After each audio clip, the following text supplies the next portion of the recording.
Et donc c'est des trucs qui sont effectivement enfin quand je dis de fou, oui c'est des trucs de fou.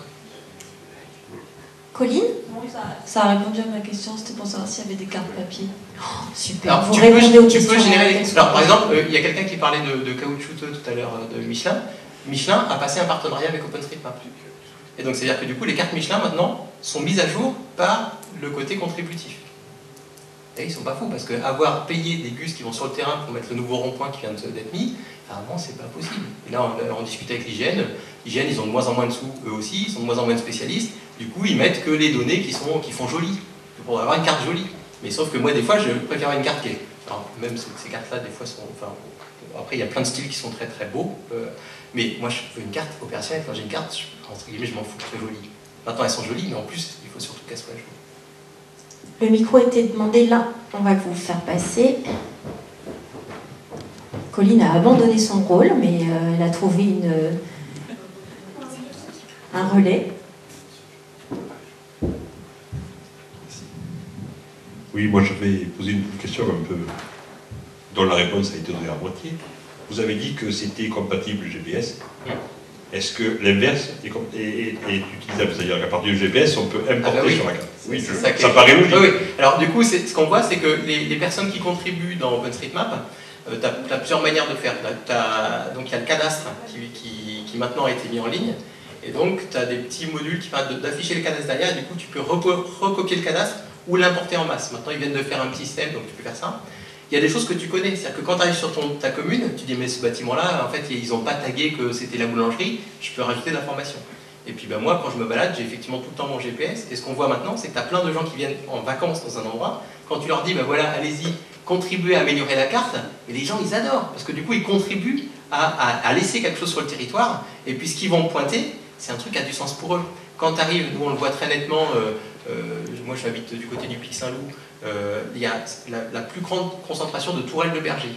Il y en a 70 au niveau... Ben, quand tu es un local, les tourelles de berger, tu les as tout le temps vues, donc tu ne vas pas les cartographier, c'est pas pertinent pour toi. Parce qu'on voit, c'est que c'est les étrangers qui, quand ils arrivent, vont pointer ça, et en fait pointent du petit patrimoine bâti que nous, les locaux, enfin, oui, j'ai pas l'accent, je suis pas très local, mais nous, les locaux, on ne voit plus. Et donc tu as des gens de l'extérieur qui t'aident à... Ça, c'est extraordinaire. Et puis les gens, ils se font pas chier. Enfin, quand on dit le nombre de personnes qui ont des... Alors maintenant, il y a des cartoparties qui sont organisées, donc on organise des cartoparties sur des territoires, y compris avec les touristes, et on dit, bah, allez, on fait une opération où on va mettre des informations sur des sentiers, pour participer à effectivement le balisage. En tout cas, le fait qu'on ait des données qui soient les plus à jour. Est-ce qu'il y a d'autres questions pour Laurent? Moi, j'en avais juste une, peut-être pour éclaircir, à moins que tout le monde dans la salle soit au fait. Vous parliez de protection et de protection juridique des données. De protection juridique oui. des données, ouais, et de Creative Commons. C'est quoi précisément et qu'est-ce qu'on doit en retenir? Parce que c'est peut-être pas parlant pour tout le monde. Donc bah là, l'exemple de ça, je vais l'appliquer sur ce projet. Qui est un wiki de territoire. Donc de plus en plus, on s'aperçoit qu'il y a un savoir local qui est en train de disparaître, parce que les organismes qui sont censés collecter le savoir, si on dit que c'est la DRAC et tout ça, ils n'ont plus les moyens d'aller sur le terrain, et ce qu'ils vont récupérer comme petit patrimoine, c'est uniquement les choses qui pètent, quoi. Et donc il y a plein de gens qui, si on leur donne la capacité de faire une encyclopédie de territoire appliquée à leur petit chez eux, donc là l'exemple de Brest, il y a maintenant 4098 articles, 12 858 images partagées, donc c'est une vraie base de données de contenu qu'ils ont fabriqué. Donc il y a à la fois des recettes de cuisine, des paroles de chansons, plein de choses. Toutes ces données-là, puisqu'elles sont produites collectivement, si jamais je ne mets rien, par défaut, c'est le propriétaire du site qui est propriétaire de l'intégralité des données. Donc si on veut que ces données-là, tout le monde puisse interagir avec, et surtout les réutiliser, parce que là maintenant il y a des offices de tourisme qui réutilisent ces données-là. Du coup on s'aperçoit que ce projet-là génère de l'argent, enfin génère de l'économie, on va dire. C'est pas forcément de l'euro, mais génère de l'économie.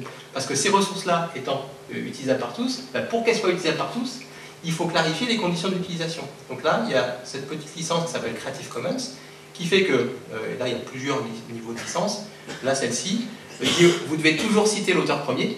Donc ça vient c'est lancé par l'Aglo de Brest. Petit 2, vous citez l'auteur second, celui qui a écrit l'article, qui du coup va signer. Donc on arrête les sites qui sont anonymes, donc il faut qu'il y ait un auteur, sinon on ne peut pas protéger.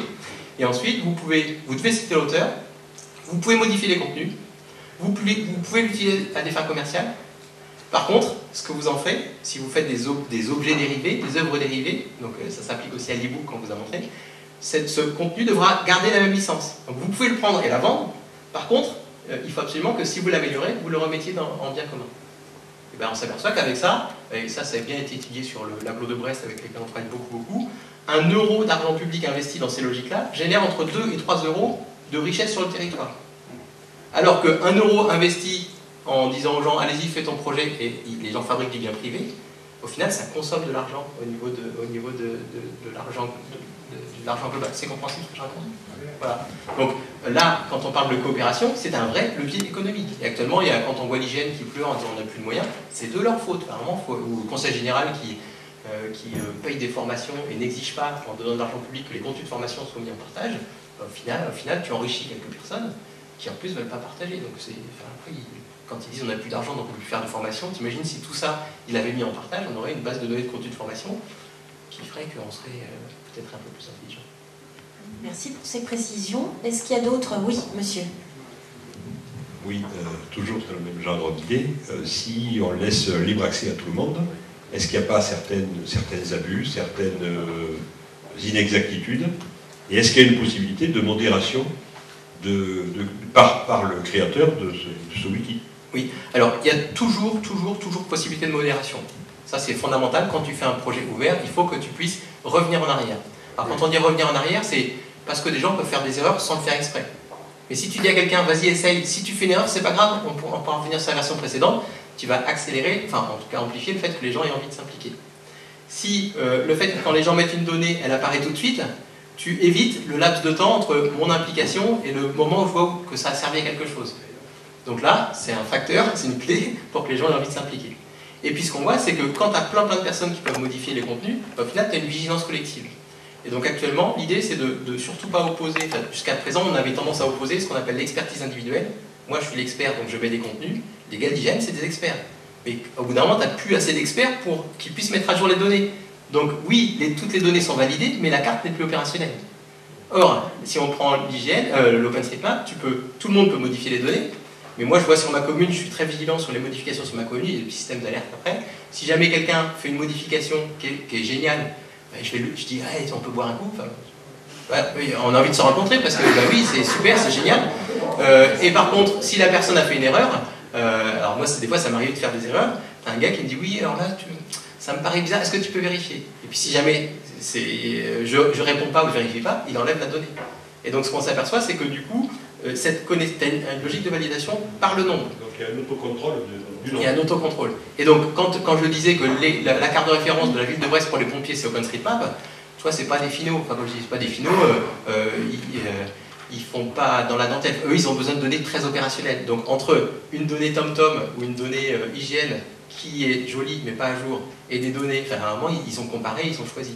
Donc bien montrer qu'actuellement, ces forces de l'intelligence collective, quand on arrive à les animer, c'est une puissance assez phénoménale. Et ça fait un peu peur. Enfin, l'hygiène a très peur, par exemple. Là, il y a des discussions actuellement qui sont assez fabuleuses. Enfin, alors là, ils viennent d'envoyer les syndicats en disant oui, mais maintenant, ça fait vous tuez des postes.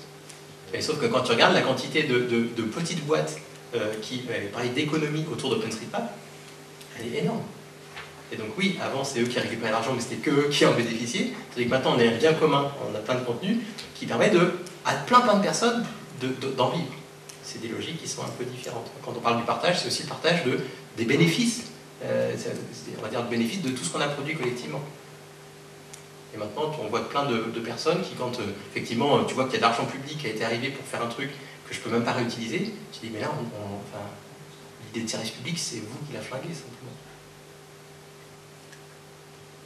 Donc ça c'est un peu politique, je suis désolé.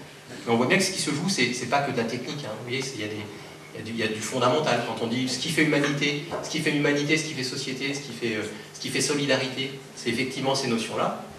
Ben, à un moment, on y va pas. Enfin, c'est vraiment, soit tu essaies d'être plus riche que les autres et puis que les autres ne bénéficient pas de tes contenus, soit on fait humanité. Et si on dit que faire humanité, c'est le partage et c'est des choses qui nous traversent, et ben, c'est un peu réaffirmer ça. Merci. D'autres question, je voudrais pas que vous ayez quelque chose qui vous reste